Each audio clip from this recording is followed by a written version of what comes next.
welcome to another episode of the Chronicles of an Immigrant podcast. And it is Mo. If you don't know me, I am still Mo. And yeah, so that's all about me. Anyways, so how are you, guest? I'm fine. How's your weekend? Started well. Good. Yeah, really good. If I didn't invite you to this podcast, what have you been doing this weekend? What would I be doing this weekend? Your typical weekend. Probably go get fuel at Costco, grab a cup of coffee, Yeah. and figure out where to watch the Premiership games for the weekend. Oh, really? Okay, I don't know anything about football, but Yeah. okay. Are you still going to? Is it happening today? Yeah. There's a game for 3. 3 o'clock. 3 o'clock. I think most of the games today are 3 o'clock. So where are you going to watch it now? What should you discuss? I don't know. Maybe back home Oh, fair or enough. maybe in a friend's place. Fair enough. My weekend is podcasting. If I'm not podcasting, last weekend I went to one place in the woods. Really nice. I was in a hot tub. Enjoyed it. Life is nice when you have money. York, Lake York. District. It was in Yorkshire. Okay. It was really nice. I've heard. It was really nice. Yeah. Anyways, so do you want to introduce yourself to everybody now? Yeah, my name is Joshua. I'm Joshua Ojo. I'm Nigerian. Living in the UK. How long have you been in the UK for? Fully, I would say about 3 years, 4 months. That's very, very accurate. Very accurate. But you never Yeah. forget. No. So there's a story behind my whole journey of moving back to the UK. That's why we're here. That's what we want to hear as well. Yeah. So- So I want to hear to tell us how did you start? When did you arrive? What made you choose the UK? I think I've always loved the UK. Okay. I've always wanted to live here, but at some point you never really think we're going to leave Nigeria. So my first time in the UK was 2016. Okay. I did my MBA in the UK. That was online, and What university? University of Bradford. And there was a block module where you could basically choose 2-3 courses, and then you come on campus and you do it for like a week, each course for a week, like intensive, and then after that you just go write the exams. Okay. So yeah, I did that 2016 Mm-hmm. or 2017, I can't remember now. I just felt like this is a better place to live than America or Canada. Do you know that you're the first person actually that was invited on this podcast that said that okay, the UK was my first option. Most of you would say, oh, Canada, US. But you said UK was your first option. So there was a course we did during the MBA Yeah. that had to do with where you cite businesses, right? And then you do like a comparative advantage between what some countries are good with in terms of, say, technology, in terms of healthcare, and you then make a business case to say, we're going to cite a company here. So that made me do like the mental comparative advantage of, do I want to live in the US? Do I want to live in the UK? And I was able to sort of weigh the advantages, coupled with the fact that, again, if you remember, I said I never thought I was going to leave Nigeria. Yes. So this place was like 6 hours away, right? Fair enough. So it just made sense UK just made better sense than the US. And also there was really no legal way to move to the US back then, which is probably something the whole of people don't talk about. So there was really no legal way. What people tend to do is that they tend to like go through school, through university. But then a couple of, I think, the routes that people have now were not available then. Okay. So you find people, either getting married to someone or you're joining the US Army. Because I had friends that did MBA as well, Yeah. that went to school in the US, and they had to join the Army just so they could, if there was a pathway to getting papers. And then when Trump came in, he sort of scrapped that. So, there's that long history, there's that bigger community here. Yeah. of Nigerians than you'd find in the UK. And also because I was in finance, UK was like the financial capital of the world. People say London was the financial capital of the world. And, when you think about it, like, oh yeah, I can easily transition here than moving to the US where the whole financial system is way different from what you have back in Nigeria. So when you're in Nigeria, what aspect of finance were you doing? I was in commercial. Well, I was working with a commercial bank and guarantee trust. Okay. For how long? I think short of 8 years. Okay. Before then, I used to work in EcoBank for about a year plus. Okay, so you're in the banking industry for like roughly 10 years. Yeah. Okay. And then when you came to the UK, what did you think? Like when I decided I'm relocating now, moving from banking, coming to the UK, did you think that finance was going to be really good for you? It was one of the options. I wanted to do investment banking, and I wanted to do investment banking. Then on the flip side, I was like, maybe this is the time to sort of create a new me, or just sort of pivot and do something different with my life. I'm a mathematics major, so when I joined the bank, I felt I was going to continue in like the computer science line and stuff, but then you get put whatever whatever department they think you fit. Okay. So then I was in marketing, obviously. So when I moved here, it was an opportunity to, let me do tech. Let me see how I can become a new person. Now that journey translate, what happened, like moving from finance to tech? Like, because I'm sure you tried to find a job in investment banking when you started. Not really. Oh. Not really. Like, when you get to this country, like you get like a whole lot of advice depending on people that you meet, and they tell you, oh, go and do BA, oh, go and do project management, oh, go and do this, go and do that. So at the end of the day, like IB never really featured prominently, and also because the barrier to entry is a little bit high. I was already old, and for the demands of IB, you need to, either have been in it for a while or you're young because of the demands of the hours. So I never really ventured into that part. I was supposed to join Guarantee Trust here as well in the UK. Okay. But then, Is the Guarantee Trust bank in most of the Nigerian banks are here in London. Yeah. Yeah. I didn't know that. Yeah, they don't operate commercial. They don't operate the retail business. Okay. So you won't find them trying to open bank accounts for individuals and stuff like that. But most of the banks have correspondent banks here. They do trade, and some do mortgages as well. Oh, To the best of my knowledge, Okay. Interesting. So like Access Bank is quite big. I think First Bank is also quite big. In the UK. So, like, is there an institution whereby if you're going to move from Access Bank in Nigeria to Access Bank in the UK, could they like sponsor your visa? I really don't know. Okay. So most of them would always be like, you should be here first. Except your like executive management. That's the only time you get like transferred.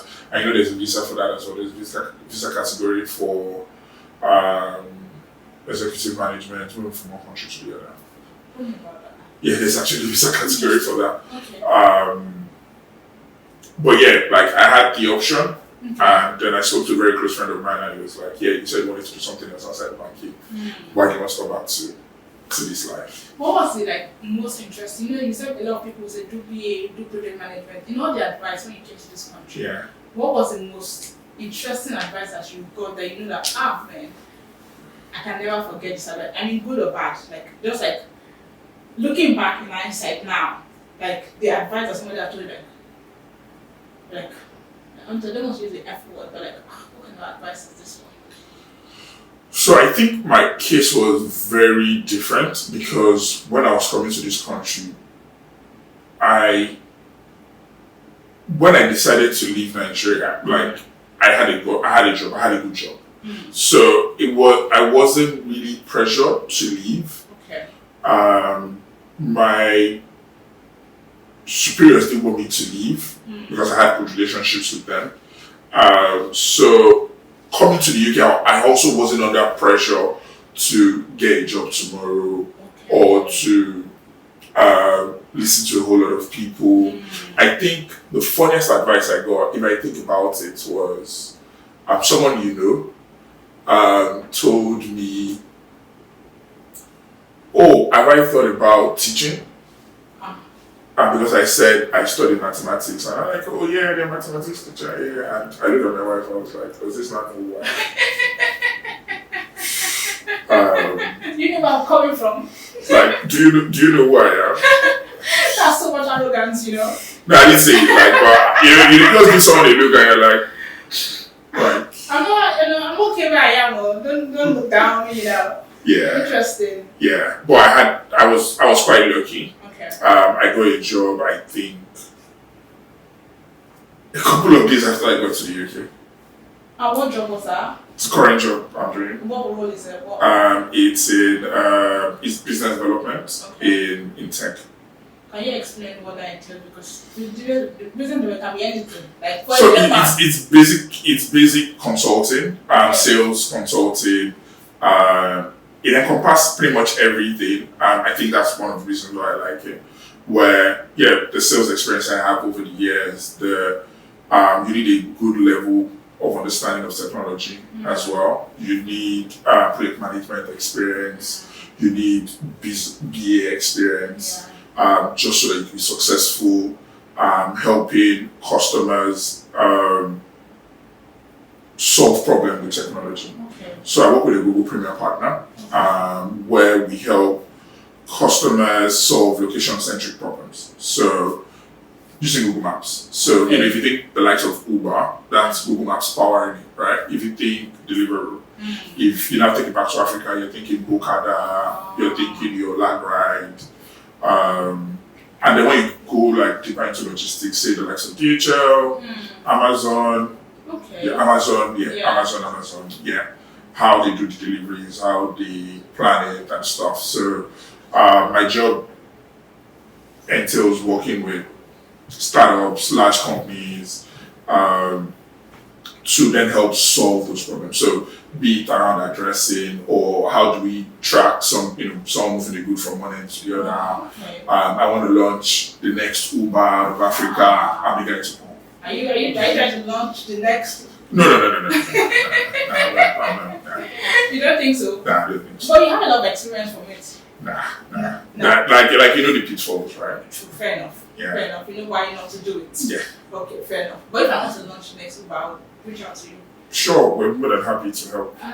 So what is the next big thing that you're currently working on now? Because that's been buzzing all over social media. Like, what's the next thing? Like, what's the startup you're working on now? It's called Ndewo.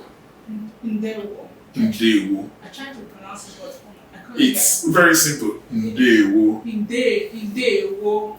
Yes, which means welcome. Hello. In Igbo language. Ndewo. Boy, you're Yoruba man. Says who? Hey, so you're not Yoruba. Nigerian. Yeah. Okay. So Ndewo. I got it. Yeah. Means welcome. Yes. What inspired the name? Long story. I want to hear it. So we had a name coined out of what we wanted to do. So what we wanted to do was help people understand credit scores when you move abroad, the importance of credit scores, credit history when you move abroad. It's not really a phenomenon that we used to back in Nigeria. Not like the banks don't use it, but the customers don't really have an idea about it and how it's used and how it affects decisions by the banks. So we had a name, said beta, like it's like beta score. Okay. So that was what we were going with before. And when we went around, registered the name, Fair was a cool name, like people should get it, right? Beta score. Like just a better score, right? I know that. Then when we started speaking to people, they thought we were a betting company. Because I'm going to say it's quite So it's a bet and score. So what people saw was bet and score. They never saw the A. They don't put it. So also saw bet, score. So yeah, everybody felt we were a betting company.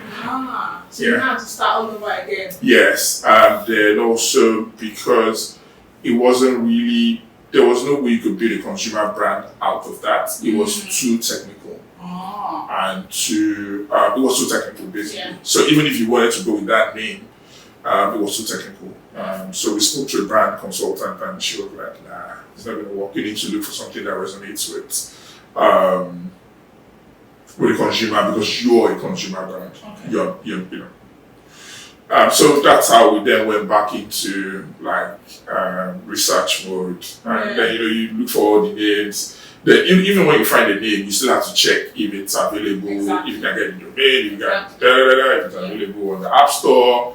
So yeah, at the end of the day, I think all the names we came up with, Ndewo was the only one that stuck. So because we're also looking at Welcome, something you can easily brand to yours, right? That then also resonates. So if I was speaking to an Igbo person and I was like, oh, Ndewo, the person understands, it's pretty much the same way you tell someone in Yoruba, like, say like something like Bawoni, Kabo, or Alpha, Okay, but it doesn't, but Ndewo. Yeah. I just look at Ndewo. What does Abari means? Abari? I don't know. Exactly. What's Abari? Yeah, you figure it out. Spell it. Yeah. Habari. So again, what I'm just trying to say is like names are generic. 100%. It's what emotions you build behind it that really matters at the end of the day. Some will get it, some over time would do get it. Like so if I tell you Apple is a computer company, where's the correlation? Exactly. Right? Exactly. So yeah, pretty much that. So do you want to tell us what Ndewo is about?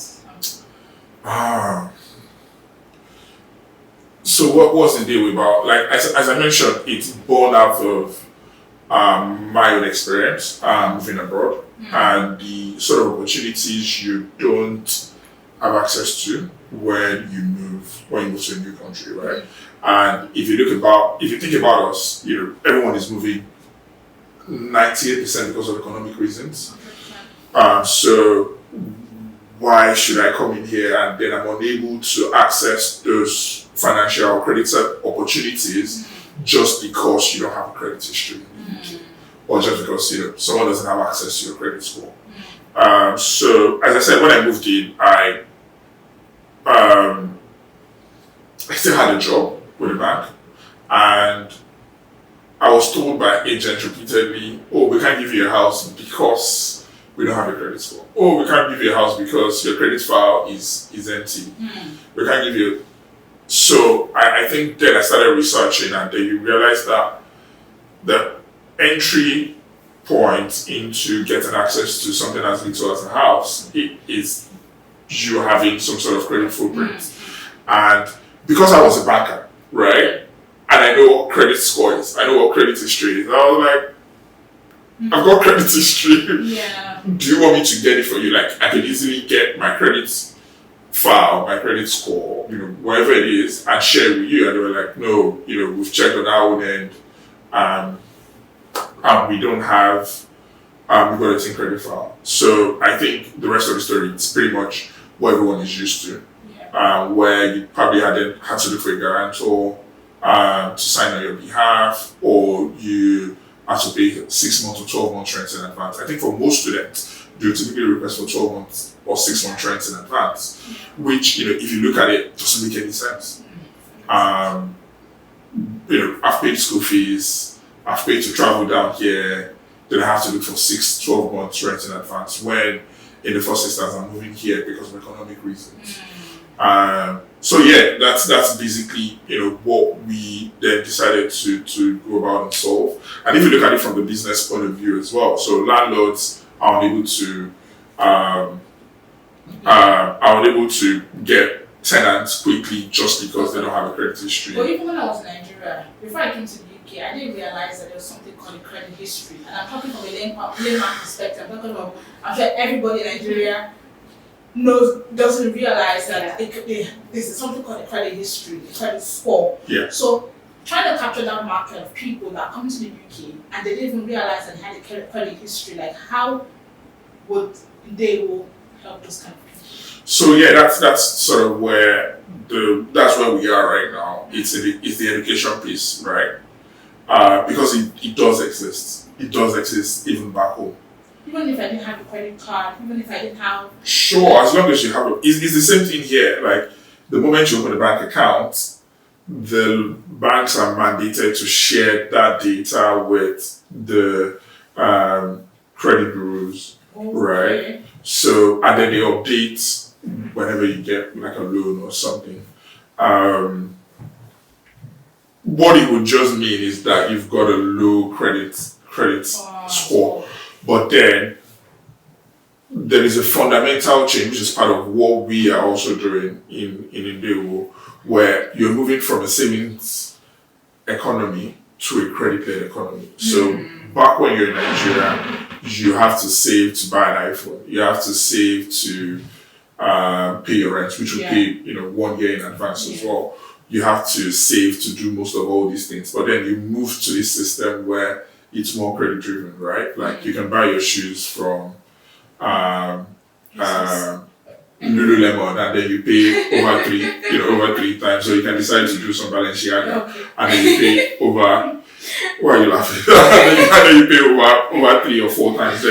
Like those opportunities don't exist in Nigeria. Yes. When I got my apartment, for instance, or when I got my mortgage, I had to pay the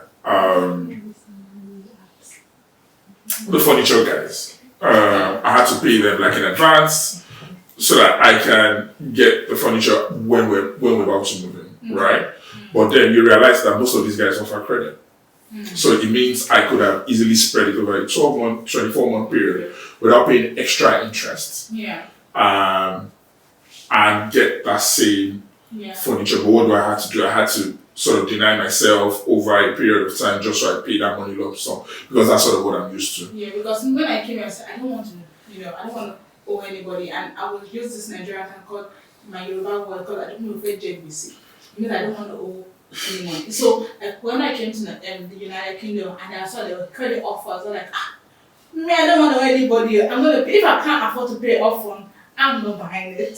So it's like how that's the part where the education piece then comes in. Yeah. For people for Nigerian immigrants that are already here and have been here for a while, it will be easier to moving to this kind of platform will be easier.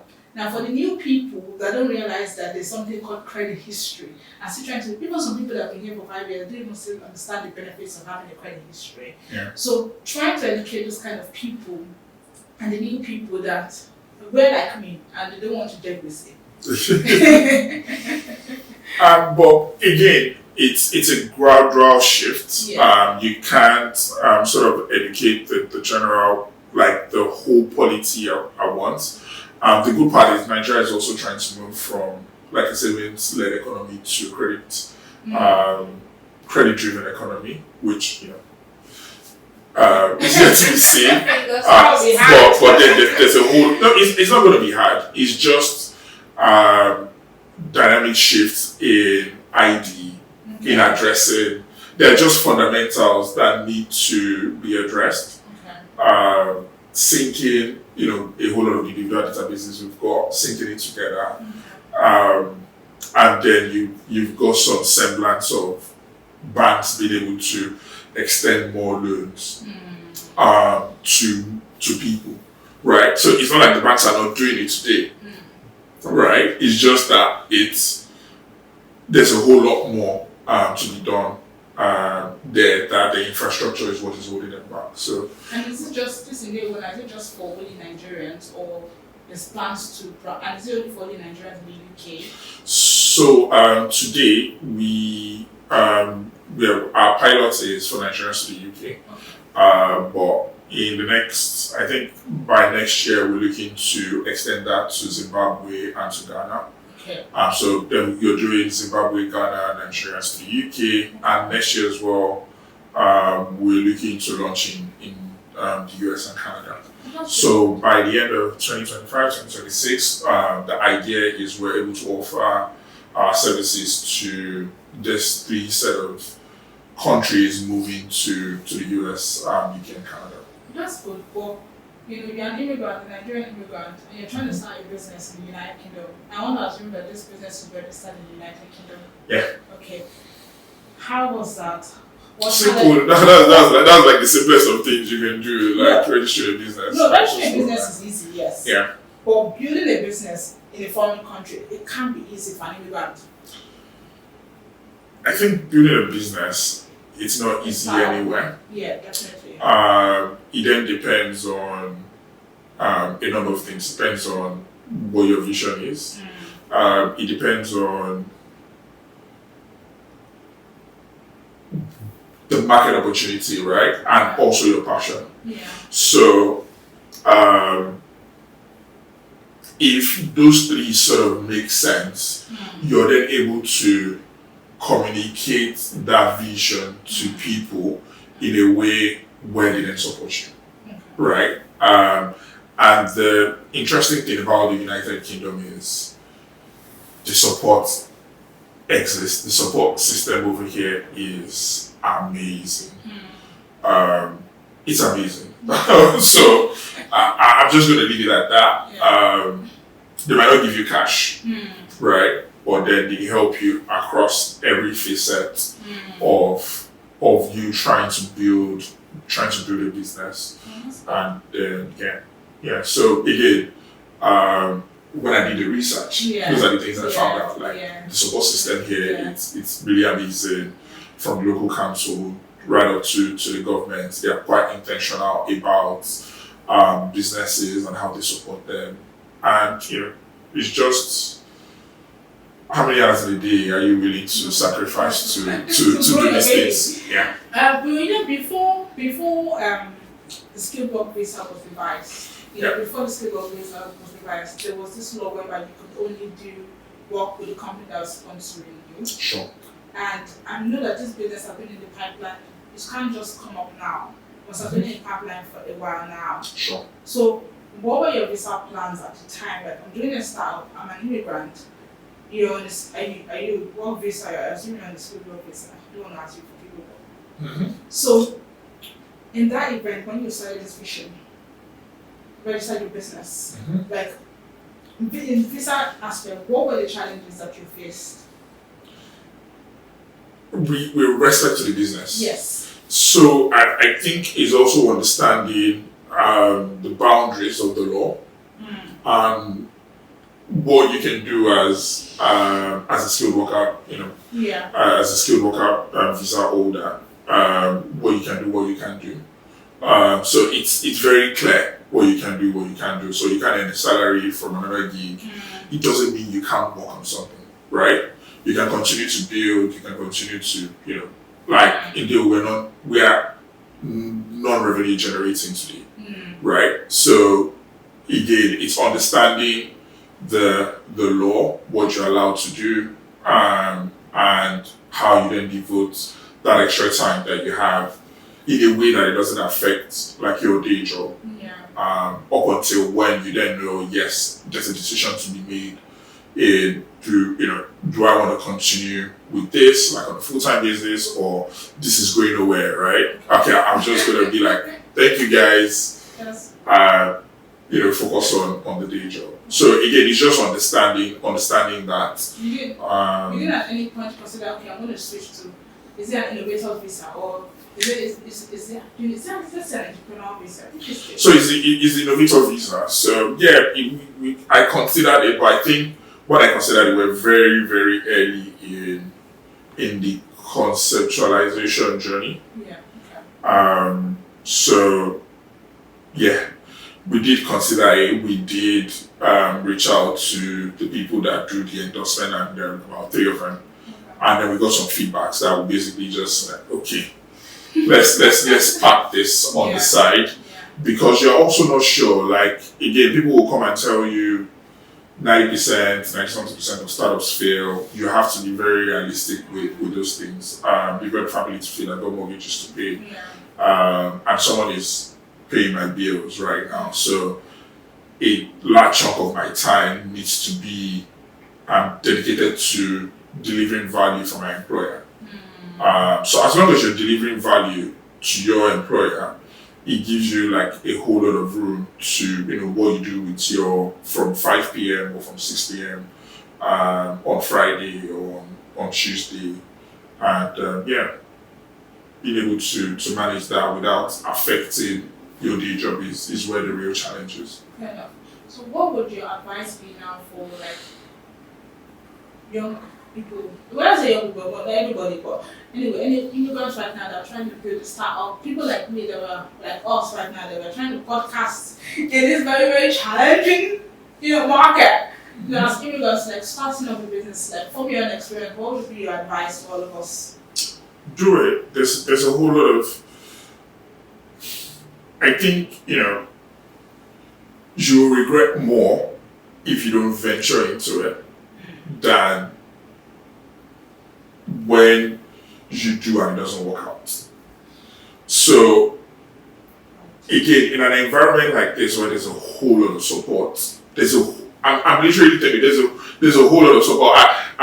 You're doing podcasting. I know, again, just to plug their name, Exchange Department, Manchester has an outlet not far from here has a building not far from here where they've got a whole studio like downstairs, like for people to come and use, and they've got their own accelerator going where they help you on this journey. Right? So again, my own responsibility, why not? Like, as long as you're within the confines of the law, why not? Fair enough. That's good. Well, so we're happy we've started. So God will help us. Because we seriously need God's help. It's been a journey. Yeah. And it's an interesting journey because the best part of podcasting, I would say for me, is meeting new people. I've met a lot of interesting people this year that I feel like I would never have met. Sure. Should I have not podcasted? Yeah. Okay, so I'm going to ask you a random question now. Okay. And the question will be now, if you could have dinner with any tech CEO, who would it be and why? Tech CEO and why? Tech CEO, anybody. If you could have a dinner with them, they'll say, maybe the person is over downstairs, I'm just going to call the person up for you now. I probably would not want to have dinner with Tech CEO. I don't think I like the subject that much. And the person wants to fund your. The only person I would really like to have dinner with is Shegun Magwaji. That's my former CEO. Okay, and why? Because I know I can learn so much from him. Because he probably understands what I'm trying to do. And he's gone on this journey before. Okay. And he can also invest. And he can sort of guide. Okay. Yeah, so I choose my mentors very carefully. No, I don't really like a lot of doing posts. I won't go into that. So I want to ask a question, and this one is maybe for me. And the question is like, how do you then get your mortgage? Like, because you know that this Ndewo came from the fact that I came to this country trying to get a mortgage. It was quite difficult for me. As Rent, no mortgage. Rent, okay. Yeah. Trying to get rent, and then it was difficult for me. But how did you solve that, like, in the long run? So, I think it was, I won't call it general knowledge. I used to assume things are general knowledge. It's basically, because I understand the way the bank thinks, right? I understand the level of, I understand the system that underpins making financial decisions. So, if you're trying to get a mortgage, I know what a bank would request for, right? And I'm dealing with a bank. A bank is a rational being. When you're dealing with landlords and agents, the landlord is only thinking of one thing. Can he pay? Is he a good person? Is he going to damage the property? I need him to pay me on time so I can pay my mortgage, right?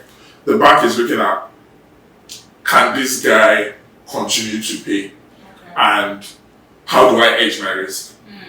So in hedging the risk, they'll tell you, you bring 5%, bring 10%, bring 25%, bring whatever percentage it is. So because I understood that language, I understood that industry, I was able to speak to a broker. Okay. And whenever I brought up objections, I could easily tell him, no, but if you think about it this way, there's nothing they have to lose. And I think that sort of helped me to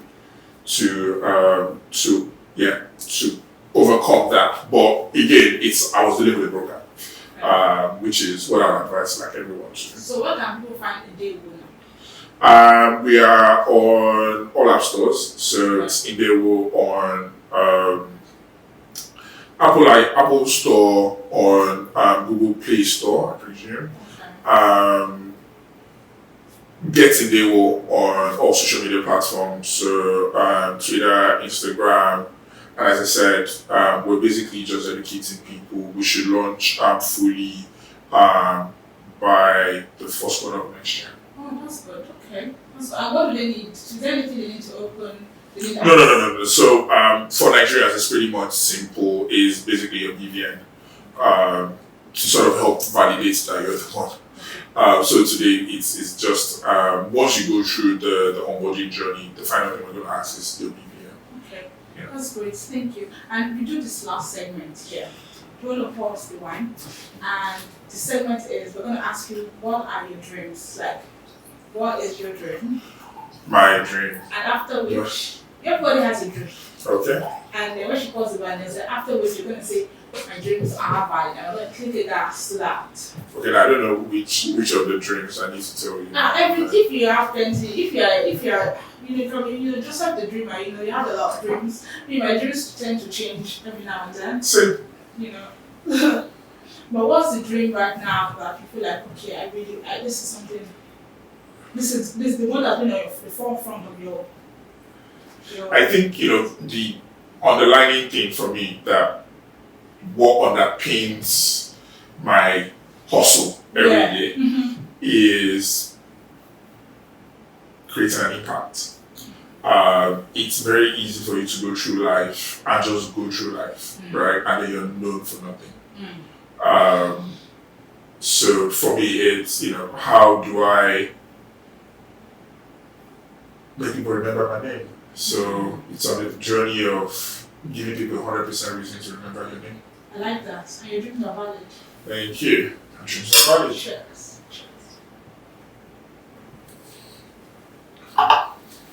Okay, guys. Thank you for listening to this episode.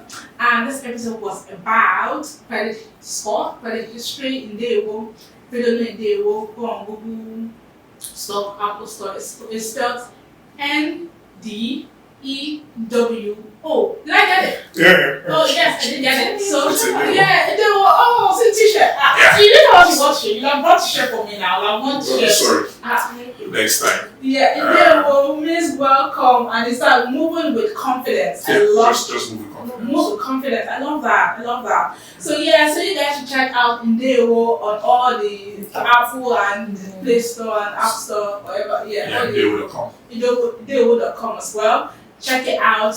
This is life is getting easier and easier with people like Josh building interesting startup companies, like helping the Nigerian immigrants, even immigrants in general. So yes, and while you're at it, don't forget to like, subscribe, share, tell a friend who tells all the other friends. And goodbye. See you in the next episode. Bye.